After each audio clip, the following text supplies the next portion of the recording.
Thank you, Deputy Speaker.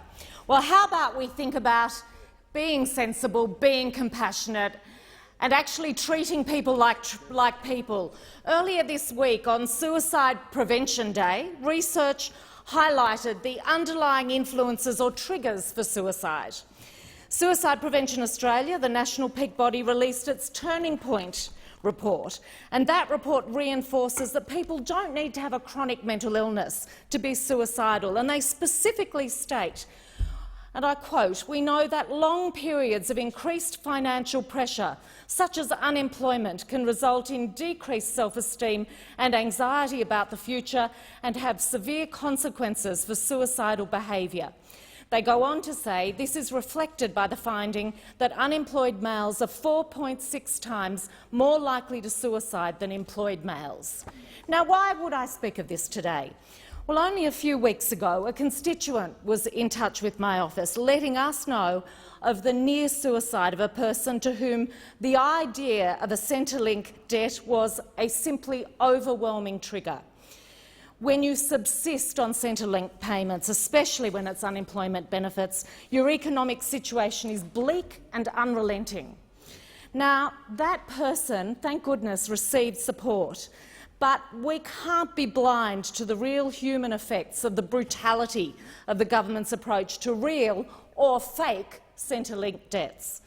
I cannot fathom that this minister and those opposite are blind to it, but they clearly are. My office receives calls and emails. In some weeks we get 1 or 2 a day about Robodebt. I can't imagine that those opposite are not receiving the same phone calls, or perhaps their constituents know there's no point even going to their offices for help. One of the really common themes is that we get told the original debt was reduced, either through our efforts or the efforts of a constituent.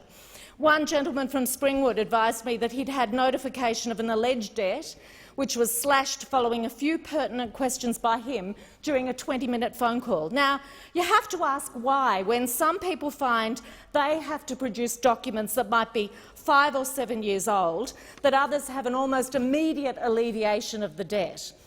And of course, the people who don't ask, who don't challenge, the quiet Australians, they're the ones who are not going to get their debt wiped or reduced. This is a government that's put the onus on individuals to fight for their rights.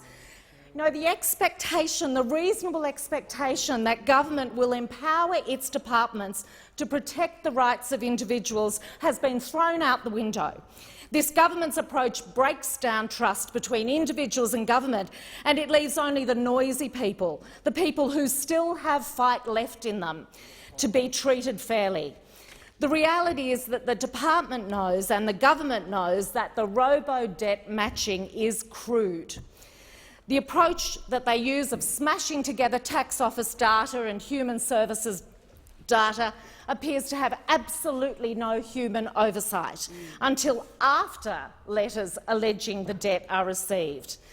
The ministers refused to reveal how many of the 640,000 debts collected were reduced from the original amount demanded. We just don't know that number. We do know that on top of the reductions, 160,000 debts since July 2016 were simply found to be in error. That is the stated 20% error rate plus the errors the minister won't reveal to us. There are many cases in my electorate.